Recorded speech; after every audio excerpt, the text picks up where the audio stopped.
Jadi suami istri dilakukan proses pembuahan, setelah jadi diambil hasil pembuahan tersebut, ditaruh di rahim orang lain.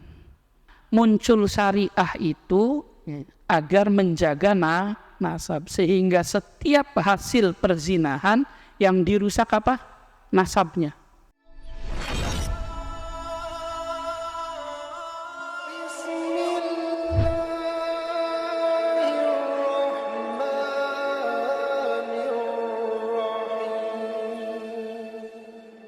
Baik, bismillahirrahmanirrahim.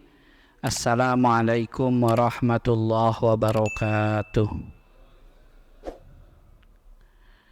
Alhamdulillah, wassalatu wassalamu ala rasulillah wa ala alihi wa ashabihi wa manittaba'a hudahu wa walah. Rabbi syrah li sadri wa yassir li amri wahlul 'uqdatam min lisani yafqahu qawli. Allahumma faqihna fid din, amma ba'd. Bapak-bapak jamaah salat maghrib, jamaah Masjid Al-Ikhlas, rahimani wa rahimakumullah. Mudah-mudahan kita semua senantiasa dirahmati oleh Allah Subhanahu wa ta'ala. Alhamdulillah, patut kita bersyukur kepada Allah Subhanahu wa ta'ala. Allah masih memberikan kita kesempatan umur, ya Pak, iman Islam, badan sehat, terus tidak sibuk, memiliki waktu luang, sehingga kemudian kita bisa berkumpul di sini. Ya, mudah-mudahan ini bagian daripada amal soleh kita yang Allah terima, yang Allah ridhoi, yang kelak nanti di hari kiamat menjadi penyebab kita masuk surga Allah Subhanahu wa ta'ala. Petang hari ini atau malam hari ini kita bahas tentang masalah bayi tabung, ya Pak. Ini problem kontemporer sebenarnya, adanya di fikih pernikahan. Kalau di kitab-kitab namanya tiflul unbubah. Nah, tapi di kitab-kitab zaman dulu nggak ada, Pak, karena problem baru. Makanya saya ambil dari kitab namanya Al-Fiqh Al-Islam wa Adillatu. Dalam kitab Al-Fiqh Al-Islam wa Adillatu, ya, itu dijelaskan sebelum hukumnya, caranya dulu ada 7 bayi tabung dong. Ya, di proses bayi tabung itu ada 7 macam.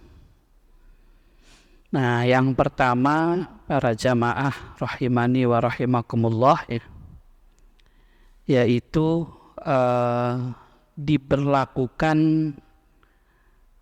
pembuahan, ya Pak, namanya talqih. Pembuahan ini diambil dari sel sperma suami, terus kemudian indung telurnya dari wanita lain. Jadi sel spermanya diambil dari suami, tapi indung telurnya diambil dari perempuan lain. Diproses bayi tabung, jadi, ya Pak, kan ada yang jadi, ada yang enggak jadi, terus ditanam di rahim istrinya. Nah, ini cara yang pertama. Jadi ada 3 orang tuh, Pak, ya, suami, istri, sama wanita lain. Iya. Nah, cara pertama ini berarti nanti anak ibunya berapa? 2 para jamaah. Seperti itu.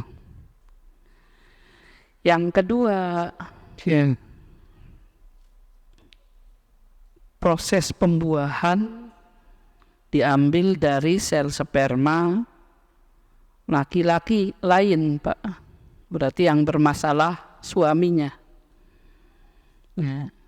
Tapi indung telurnya dari istrinya. Nah, terus diproses, terus ditaruh di istrinya, tapi tidak lewat hubungan badan, jadi lewat bayi tabung, diambil tuh sel sperma orang lain, terus sama indung telur istrinya dilakukan proses pembuahan, namanya talqih. Setelah berhasil pembuahannya ditanam di rahim istri, berarti ini bapaknya bukan suaminya, seperti itu, orang lain. Nah, itu yang kedua para jamaah. Yang ketiga, ini cerita cara-cara dulu ya Pak. Prosesnya di luar rahim para jamaah, bukan di dalam rahim. Kalau yang tadi proses pembuahannya di dalam rahim. Proses di luar rahim antara sel sperma suami dengan sel telur istri, sebenarnya milik dua-duanya, cuman istrinya nggak mau hamil Pak. Jadi sewa orang untuk hamil. Sewa apa namanya? Rahim. Yang hamil orang lain. Itu cara yang ketiga para jamaah. Jadi suami istri dilakukan proses pembuahan, setelah jadi diambil hasil pembuahan tersebut, ditaruh di rahim orang lain, wanita lain. Itu yang ketiga. Berarti ini apa? Bapaknya satu, ibunya dua, sama. Yang keempat para jamaah rahimani wa rahimakumullah, yaitu terjadi proses pembuahan di luar rahim antara dua-duanya orang lain, ngambil sel sperma orang lain, ngambil sel telur orang lain, perempuan lain, dilakukan proses pembuahan, jadi janin, dibeli, ditanam di istrinya.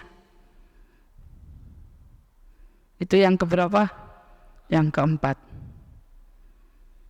Seperti itu. Yang kelima para jamaah rahimani wa rahimakumullah, istrinya dua Pak. Nah, karena istri yang pertama nggak mau hamil, jadi diproses tuh proses pembuahan antara suami dengan istri pertama, tapi yang suruh hamil istri kedua. Ya, 5 proses ini ulama sepakat haram. Ya Pak. Ingat apa lupa Pak? Ya, intinya tidak prosesnya murni antara suami istri, tapi ada orang lain. Seperti itu. Maka kalau ada orang lain, yang rusak apa Pak? Nasab. Jadi yang bedain manusia dengan hewan itu kalau manusia disyariahkan nikah. Nah, kalau manusia disyariatkan nikah. Kalau hewan enggak Pak, kawin-kawin aja. Apa tujuan nikah para jamaah? Biar bapaknya satu, ibunya satu, itu saja. Sehingga istri yang dalam proses pernikahan itu tidak boleh menikahi laki-laki lain, yang disebut apa namanya? Poliandri. Poliandri itu berpotensi bapak banyak, ibu satu. Tapi kalau poligami, bapak satu, ibu satu. Seperti itu. Poligami. Iya, poligami, bukan monogami. Kalau ada poligami, itu tetap akan jelas siapa ibunya. Sisanya ibu siapa? Ibu tiri kan, bukan ibunya dia. Yang jadi ibunya siapa? Yang hamil. Sehingga poligami halal, karena nggak ngerusak nasab. Itu bedanya poligami dengan poliandri. Kalau monogami ya jelas, Pak. Bapaknya satu, ibunya satu. Poligami, bapaknya satu, ibunya satu, nggak banyak. Bagi anak. Kalau istrinya banyak, iya. Tapi ibunya tetap satu. Siapa ibunya? Yang hamil, yang melahirkan. Sisanya ibu tiri, bukan ibunya. Ya, kalau bahasa fikihnya suaminya istrinya bapak. Selamanya istrinya bapak yang tidak melahirkan dia itu bukan ibu kandung, nggak bisa ngewaris itu. Seperti itu. Makanya kemarin dibahas istilah ibu, bapak, angkat. Namanya tabani. Para jamaah. Orang juga perempuan, Pak, kalau cerai atau ditinggal wafat, boleh langsung nikah nggak, Pak? Nggak boleh. Harus ada masa iddah. Tujuannya apa? Biar jelas nasabnya.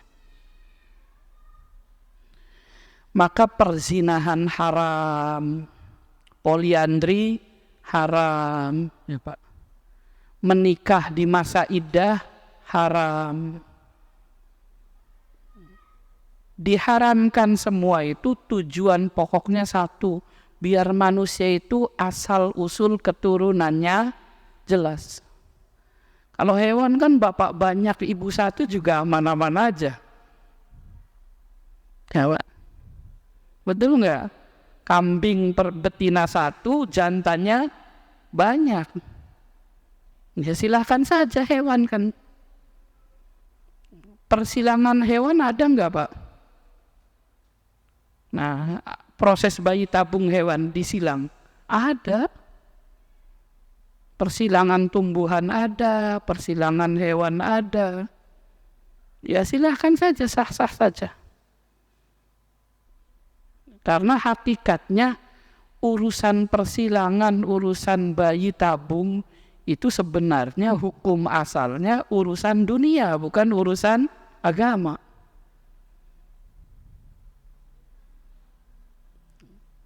Kenapa jadi urusan agama? Ketika menjaga kehormatan seseorang, yaitu apa? Garis keturunan. Dan itu hanya ada pada siapa? Manusia. Maka ketika ada proses yang menyebabkan ketidakjelasan nasab, hukumnya haram. Yang halal proses ke-6 sama ke-7 karena nasabnya jelas. Bagaimana proses ke-6? Suami diambil sel spermanya. Mungkin hubungan suami istri nggak jadi Pak. Padahal udah ngeliat tanggal apa segala macam, cek dokter aman dua-duanya. Rahim juga bagus. Akhirnya apa? Waduh gagal terus, coba deh usaha lewat jalur teknologi. Diambillah sel sperma suami sama sel telur istri, Pak. Dilakukan proses pembuahan. Secara teknologi, saya juga nggak ngerti, bukan dokter ya Pak. Setelah terjadi pembuahan, lalu kemudian janinnya ditanam di istrinya. Tapi tidak lewat jalur hubungan suami istri. Nasabnya jelas enggak, Pak? Jelas. Nah itu yang boleh. Kalau dibutuhkan. Kalau enggak ya ngapain, mahal juga bayarnya. Yang gratis ada kan, tinggal digauli saja istrinya. Atau sama-sama hamil, seperti itu. Ya. Asal di waktu yang halal, tidak dalam kondisi haid. Yang ketujuh, para jamaah lewat jalur disuntik, Pak. Jadi diambil sel sperma suami, tapi tidak dilakukan pembuahan di luar, disuntikkan di tempat yang tepat, biar terjadi pembuahan di dalam rahim. Kata dokternya, kamu sih nggak pinter, jadi gak hamil-hamil kayak gitu kan. Jadi kemudian dibantu sama dokternya, diambil sel spermanya, disuntikkan di posisi yang tepat sehingga terjadi pembuahan. Maka dua-duanya ini, yang keenam sama yang ketujuh, tidak merubah nasab. Para jamaah, baik, sehingga ya Pak, 5 cara yang pertama proses bayi tabung itu hukumnya haram, karena memang akan tercampur nasab, ketidakjelasan. Yang merupakan nasab ini adalah maqasidus syariah. Jadi maqasidus syariah itu ada 5, Pak. Tujuan kita menjalankan agama Islam itu ada 5. 1, menjaga agama. Maka diberlakukanlah ibadah-ibadah, ada sholat, ada macam-macam, menjaga iman kita. Seperti itu. Sehingga orang yang ibadahnya kacau, gampang keluar tuh dari Islam. Enggak kuat, Pak. Seperti itu. Tipis. Karena apa? Karena memang tidak dilatih untuk percaya akhirat. Sehingga obsesinya ya dunia semua. Pelatihannya lewat jalur apa? Banyak beribadah, memperkuat iman itu. Ada zikir, ada baca Quran, ada sholat berjamaah, ada macam-macam. Hadir ke majelis ilmu. Namanya apa tuh, Pak? Hidayah. Yang dijaga apa? Agama kita. Makanya kata Rasul itu ada para penghayal. Penghayal itu apa? Hidupnya penuh maksiat tapi ngarep masuk surga, itu penghayal itu.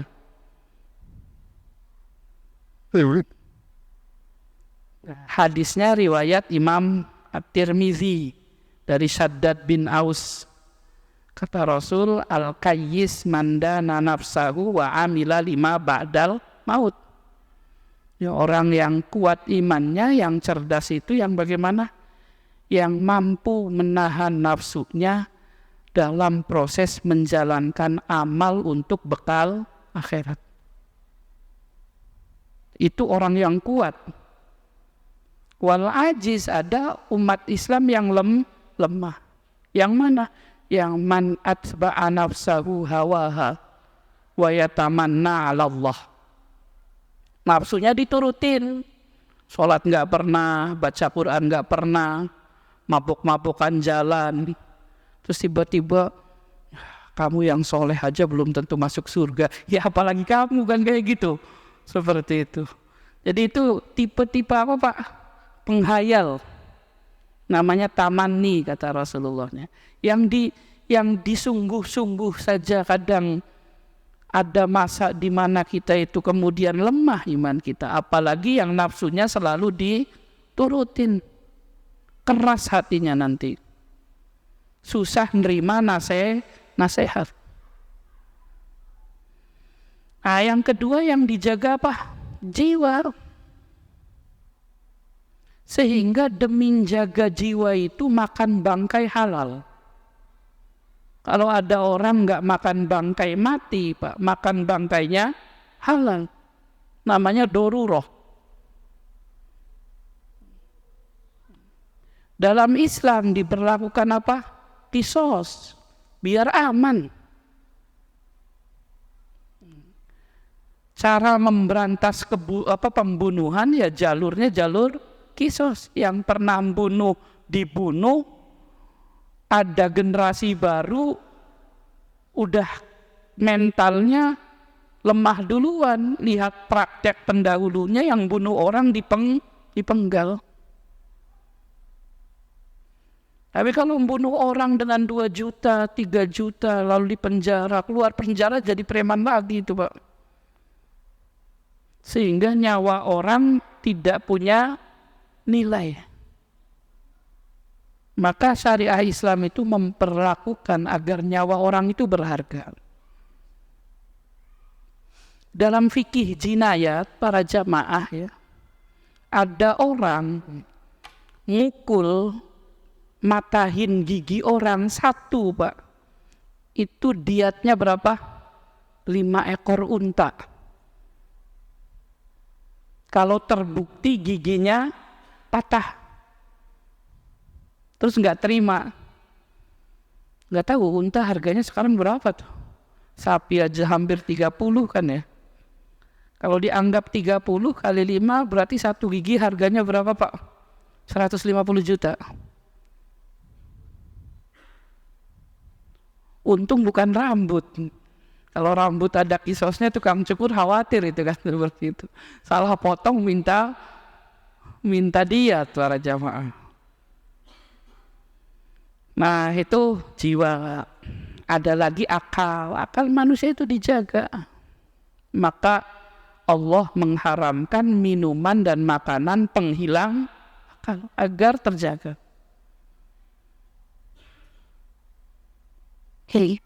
Terus apa yang dijaga? Nasal, keturunan. Maka biar manusia keturunannya jelas, diberlakukan apa? Nikah. Kalau tidak khawatir keturunan, ya pakai cara hewan aja. Hewan itu kan nggak pakai jalur pernikahan akad yang sah juga waktunya hamil.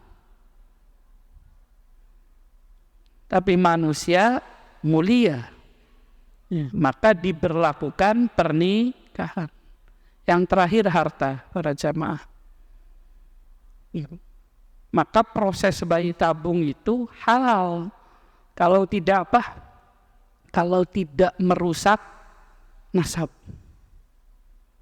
Haramnya karena merusak nasab. Nah, ini yang jadi yang proses ke-6 dan ke-7 ya para jamaah. Di majma' ya. Al-ulama, perkumpulan ulama itu menyatakan bahwa proses bayi tabung yang ke-6 dan ke-7 itu boleh diberlakukan dengan alasan kebutuhan. Seperti itu diungkap oleh Syekh Wahbah Zuhaili dalam kitab Al-Fiqh Al-Islam wa Adillatuh. Ini para jamaah dalil-dalilnya ya. Yang pertama hadis riwayat Imam Muslim dari Anas bin Malik. Ini proses pembuahan ini Pak, tapi di kurma. Untuk menunjukkan bahwa pembuahan persilangan itu bukan urusan agama aslinya, tapi urusan dunia. Yang orang silahkan melakukan penelitian. Sehingga kemudian ada kambing jenis apa gara-gara perkawinan antara kambing A dengan kambing B, kayak gitu kan Pak. Ada pohon jenis apa kayak gitu karena dilakukan apa itu namanya setek ya Pak ya, persilangan antara 2 pohon tuh seperti itu. Ya itu urusan dunia, sah-sah saja. Apa namanya? Okulasi seperti itu. Nah dalam hadis sahih Rasul pernah lihat para sahabat Nabi yang sedang ngawinin Kurma itu harus dikawinkan Pak, kalau enggak berbuah, rontok bunganya. Caranya dengan cara taburin. Kata Rasul, kenapa kalian ngelakuin ini? Ya itu syariah Allah kan ya, takdir Allah. Jadi biar orang tahu mana wilayah urusan dunia, mana wilayah urusan agama. Nah, cuman kan polos para sahabatnya Pak, sama ketaatannya tinggi. Ketika Rasul bilang laulam taf'alu la saloh, udah biarin aja, nanti juga waktunya bagus sendiri kayak gitu. Nurut tuh Pak, dianggapnya bentuk tawakal. Padahal tawakal itu bukan itu Pak. Tawakal itu usaha, hasilnya dipasrahkan ke Allah. Ketika pernah ada sahabat Nabi yang nanya ke Rasul, ya Rasul, kalau saya tawakal, unta saya diikat atau dibiarin saja? Jawab Rasul apa Pak? Diikat. Makanya zaman kapan tuh ya ada istilah jual beli amanah, pernah dengar nggak Pak? Jadi jual beli yang nggak ada penjualnya tuh, cuman ada tulisan harga. Misalnya satu gorengan 1.000, itu haram dalam syariah. Kenapa? Salah satu rukun jual belinya tidak ada, nggak ada penjual. Apa hikmah keharamannya? Ngajarin orang nyuri. Bukan ngajarin orang jujur Pak. Kalau nggak percaya, Bapak coba aja taruh motor di tengah jalan, kasih kuncinya, terus tinggalin, kayak gitu. Seperti kasih harga. Kira-kira ada yang ngasih duit apa hilang motornya itu, seperti itu. Nah, itu hikmahnya. Sehingga di istilah orang Sunda itu ada darmaji ya Pak, betul nggak Pak? Ada orang Sunda nggak Pak? Ya. Iya, makannya 5, ngakunya 1 gitu. Seperti itu. Nah, itu gara-gara semacam itu, tidak selektif. Islam menjaga itu. Seperti itu. Ya, Pak. Sama kayak misalkan ada istilah jual beli bayarnya ikhlas kayak gitu. Itu enggak boleh itu Pak. Mau jual beli, mau sodako, terserah aja. Harga itu harus jelas. Kalau enggak jelas, gharar, haram dia. Tapi kalau misalkan makanan juga banyak sistemnya kan, ambil dulu baru bayar gitu. Itu tetap boleh. Itu istihsan, Ustaz. Jadi tergantung boleh tidaknya, Pak ya. Kalau makanan ngambil dulu, ya. Terus kemudian apakah setelahnya baru bayar, dihitung itu halal apa haram, tergantung apakah harganya umum atau tidak umum. Nah, kalau misalkan umum sudah bisa diprediksi ya paling juga gede-gedenya 15.000 misalkan, itu halal. Tapi kalau tiba-tiba di tempat yang tidak jelas berapa harganya, terus makan saja, itu haram Pak. Kenapa? Gharar. Nah, keumumannya itu yang menyebabkan dalil istihsan namanya. Ya, kalau masuk misalnya warteg paling nggak bakalan lebih dari 15 sama 20, berarti kan sudah bisa diprediksi itu, semacam itu. Makanya yang bagus ya sebaiknya tanya dulu atau bayar dulu baru makan. Cuman kadang kan sistem menyebabkan kemudian muncul sistem dulu baru dicari hukum Pak. Dan itu pernah terjadi di zaman Rasul, yaitu bai'us salam, jual beli inden. Jual beli inden itu kan terjadi dulu di Madinah. Padahal aslinya jual beli inden itu jual beli gharar, sama nggak jelas. Barangnya nggak ada. Sama Rasul, ghararnya diminimalisir. Dengan cara apa? Sifat-sifatnya dijelaskan. Makanya dalam ilmu usul fiqh disebut istihsan. Istihsan itu kalau lihat kaidah dasar sebenarnya membentur syariah. Cuman kebutuhan yang menyebabkan kemudian asal masalahnya itu tidak kemudian besar dan tidak mengalahkan maslahatnya besar, maka hukumnya jadi halal. Saya kasih contoh sewa WC ya Pak. Sewa WC itu kalau mau pakai aturan yang jelas, maka harus dihitung nongkrongnya berapa menit, air yang dikeluarkan berapa gayung, sama kotoran yang keluar menuhinya berapa kilo itu Pak. Nah, kalau kayak gitu kan ribet nanti. Seperti itu. Maka kemudian dipukul rata ya. Lama sebentar bayarnya sama 2.000 misalkan seperti itu. Itu aslinya horor itu. Seperti itu. Ya, nah, tapi kalau kemudian yang kayak apa restoran makan sepuasnya 100.000 kayak itu horor itu semacam itu. Sebaiknya dihindari karena tidak jelas. Seperti itu. Ya Pak. Ya kalau sesekali banyak-banyak istighfar aja. Godaannya terlalu besar Pak. Banyak minta ampun, mudah-mudahan Allah kasih jerak. Seperti itu. Nah baik, kembali lagi. Akhirnya cukup ya.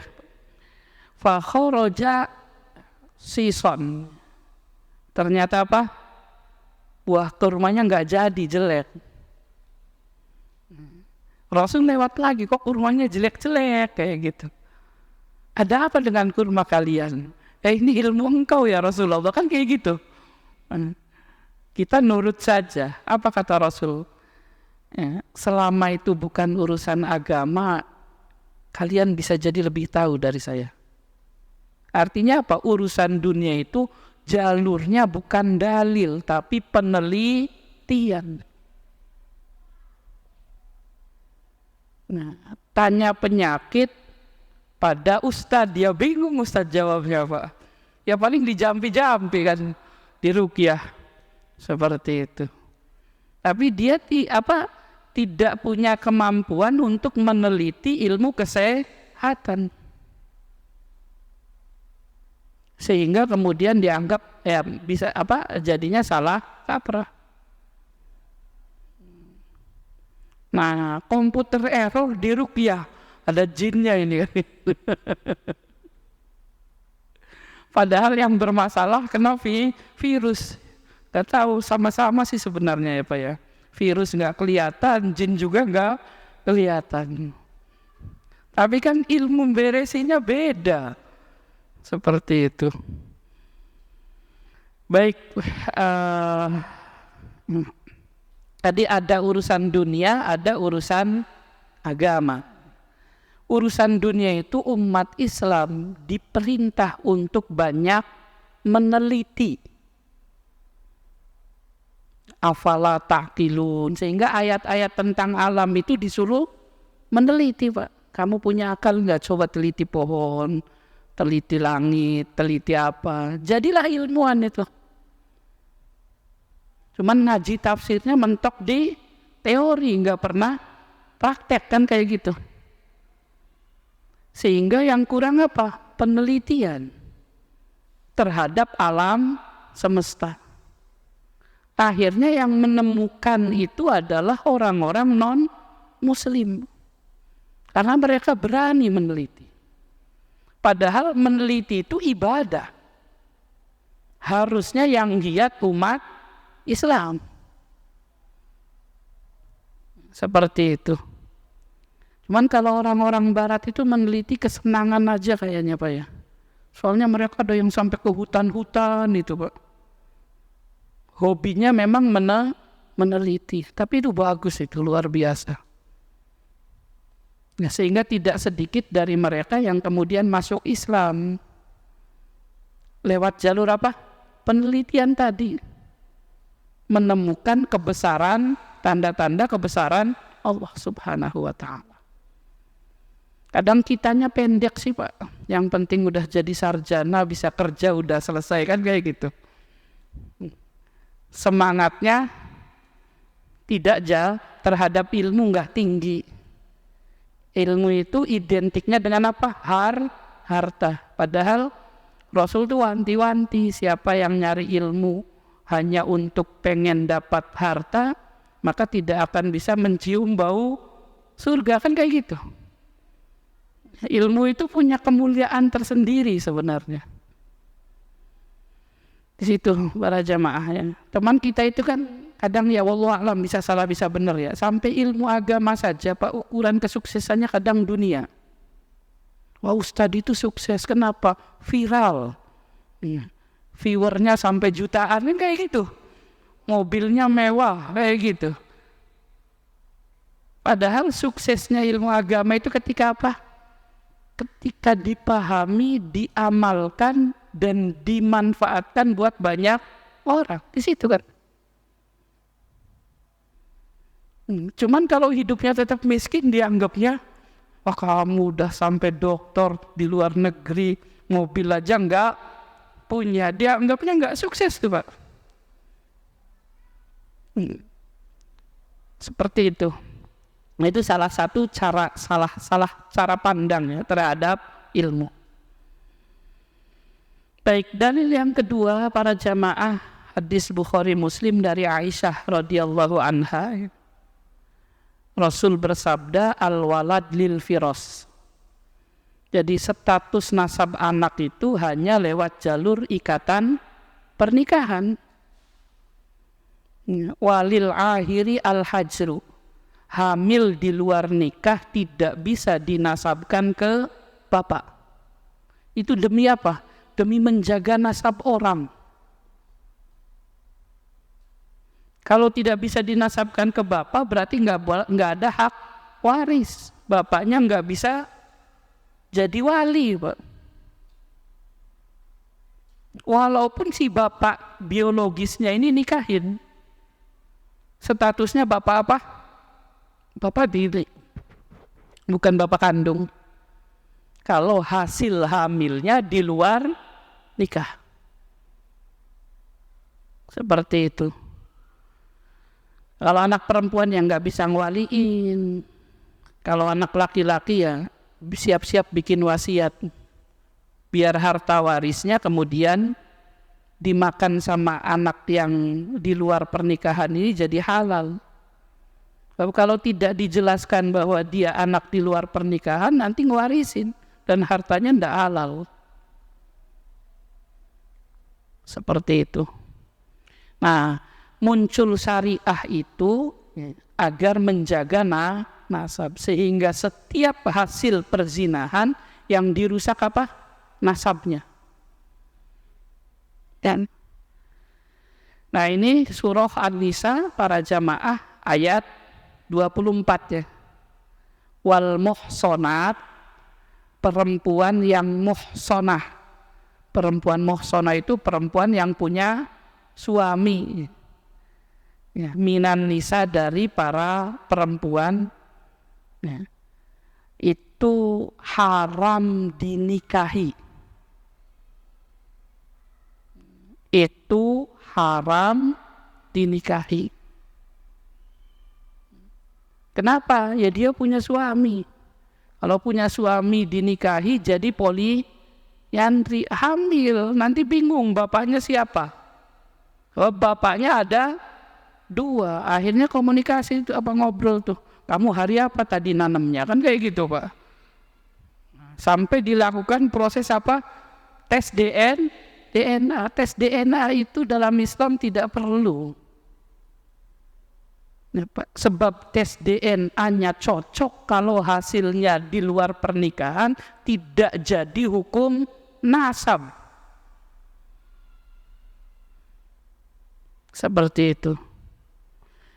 Yang penting dalam Islam itu apa? Saksi. ini anak saya nih, memang kamu nikahnya kapan? Tahun 2000-an. Tapi mana buktinya? Datangkan 2 saksi, kan kayak gitu. Dia nih yang jadi saksinya saya nikah. Bukan saksi perkawinannya, Pak, saksi pernikahannya. Kalau perkawinan kan nggak boleh disaksikan, haram. Kenapa?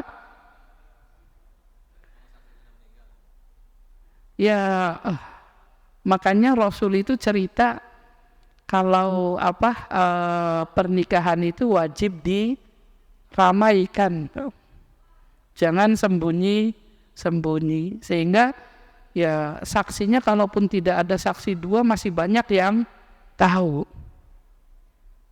Cuman kalau di pengadilan, kalau saksinya meninggal ya berarti buktinya lemah. Tapi kan masih ada hukum akhirat.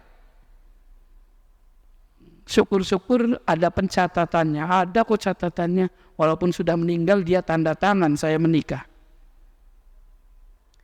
Sehingga kemudian ketika pernikahannya itu jelas ada saksinya, ada orang bilang anak zina tuh, ya hukumnya haram nuduhnya. Namanya apa?